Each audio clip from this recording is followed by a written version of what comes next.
Hello students, myself Rukneet Jassar, working as Assistant Professor in Khalsa College of Education, Ranjit Avenue. Today I will be discussing cooperative learning in detail.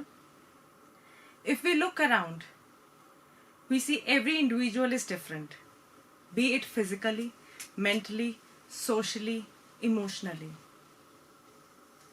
This individual difference urges the present education system to incorporate inclusive education so as to satisfy the diverse need of variety of individuals that we look around in the society. Now, inclusion questions the traditional education system to change in many ways and focus on how can we make children interact with each other? How can we make curriculum work for all, be it abled or differently abled students? Experts have come up with various strategies, and cooperative learning is one of them. Now, what is cooperative learning? Cooperative learning is a teaching strategy where the class is divided into smaller groups of 2 to 6 members, each having different abilities, and they make use of variety of learning activities to maximize their own learning as well as the learning of the group members. According to R. Gillies, cooperative learning involves students working together in small groups to accomplish shared goals. According to Ross and Smith, cooperative learning tasks as intellectually demanding, creative, open-ended, and involve higher order thinking tasks. This results in better understanding of the concept, since students seek information from each other, evaluate each other's performance, and monitors each other's ideas. And every group succeeds when each member of the groups understands the concept clearly. And also, role of teacher changes from providing information to facilitating the students. What is the process of cooperative learning? As you can see in the flowchart, the first step is the class is divided into smaller groups. These groups are preferably range from 2 to 6 members, each having different ability. The second step is the teacher gives instructions to the students, like what is the topic, how the topic is to be covered, what are the learning material to be used, how the activities are to be performed, and what is the time limit. After the instructions are given by the teacher, the students follow those instructions and work with each other in cooperation. Next, students perform various assignments and other learning activities to accomplish the task. And the final step, evaluation. The performance of the students are evaluated, and the group is successful only if the concept is understood by each member of the group. Now, next is what are the 5 elements of cooperative learning? The first element is positive interdependence. Here, the efforts of each member not only benefits the individual but also benefits the group. The commitment is not made to himself but to the group success. Second, individual accountability, which involves every individual, every student is responsible for his task. He is responsible to report his progress to the group, and even the group progress to the whole class, and then being rewarded on the basis of all group members completing their task. Third element, face-to-face promotive interaction. Students promote one another's success by sharing resources, encourage, help, and applaud each other's efforts, support one another academically and personally, explain how to solve problems, teach each other, check for one another's understanding, discuss concepts being learned. So there are 7 key words: promote, encourage, support, explain, teach, check, and discuss. 4th element, interpersonal and small group skills. These are the skills which are expected from all group members.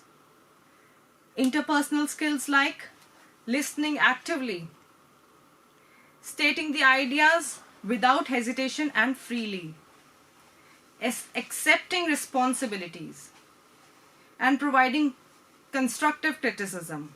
Small group skills, taking turns, sharing your task, taking decisions democratically without being biased, perspective taking, which means to develop ability to look beyond your own viewpoint and consider others' viewpoint. Last, clarifying if any difference arises. 5th, group processing. Group processing is reflecting on a group's session, describing what actions of members were helpful and what were not, and making decisions about what actions to continue or change. The first method is think, pair, share. In this, the teacher poses the question to the whole class. Every student is given few minutes to discuss and think about the question. And then they pair with the partner sitting next to them and discuss the answer. And that answer is then finally shared with the whole class. This method is useful since it engages all the students. This method can be quickly done during or almost in any lesson. The second method is jigsaw format. In this method, the class is divided by the teacher into home groups.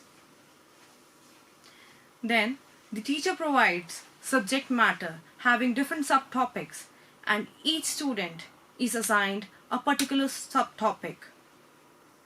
Students having similar subtopic group together and form expert group. Then in the expert group, students share, discuss the matter.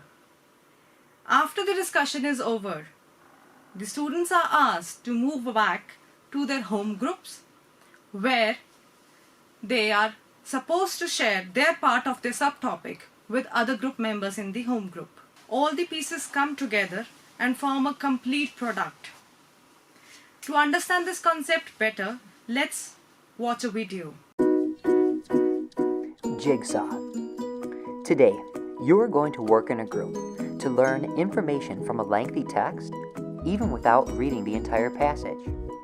To start, everyone in the class will be given the same text.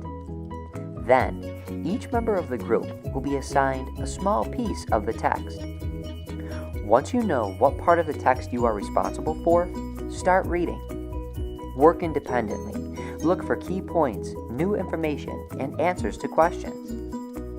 After everyone in the class is finished reading, you're going to meet in an expert group. The expert group is everyone in the class who read the same part of the text. In the expert group, ask each other questions, share your thoughts on the reading, and then when you're done, return to your original group. In the group, it is your job to share the important points about what you have read. Then listen to the others in the group to learn what the rest of the text was about. As a group, make sure everyone knows everything about the text, because at the end of the activity, your teacher will assess your understanding of the entire text. Jigsaw. This method is very useful for students as it engages.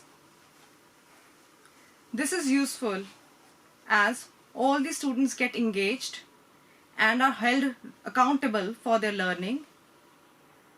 It is truly a cooperative method, as every student needs to put work so that all the group members become informed on the topics. This can be used across content area and with a variety of topics, allowing students to become the teachers. So the next method is number heads together. In this, the class is again divided into few groups. Each group member is given a number.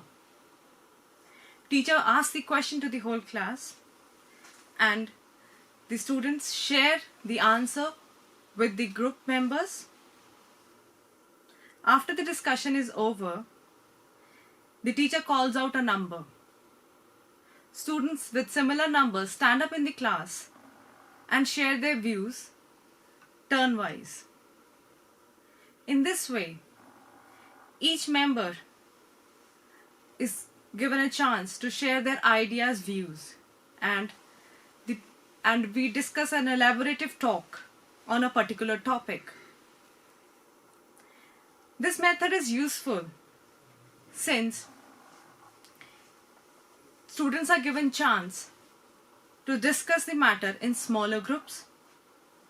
Each member makes sure that they discuss something with their groups so that when their chance comes, they can share their matter with the whole class. And it is also useful since it engages all the students in the class. The next method is inside-outside circle. The students in the class are made to stand in two circles, as you can see in the diagram. The next method is inside-outside circle. In this, students are made to stand in two circles facing each other. The teacher asks the question to the students. The students discuss the answer with their partner. Once the discussion is over, the outer circle rotates and every member gets a new partner. And again the discussion is done. This method is useful as it helps in creating interaction with different members of the class and sharing the viewpoint amongst them. The last method, carousel. In this activity, students are broken into groups of 3 to 4 and the teacher places chart around the room with different questions on them related to a certain topic. This lesson can be done before starting a new unit to activate prior knowledge during the unit or at the end of review. Each group starts at a different posters and is given a different color marker to write with. The marker travels with the groups around the room and each group has 1 to 2 minutes to answer the question on the chart paper. They then rotate around the room to the next poster and repeat the process. You may want to try to get each group member to write their ideas down on the paper so that each member of the group writes the answer and shares their viewpoint. This method is useful since it encourages the students to work together, come up with new ideas rather than copying what is already written. It also helps to hold all students accountable because they have to write their ideas down and help their group members who are unable to accomplish the task. This is all about cooperative learning and its various strategies. Thank you so much for listening.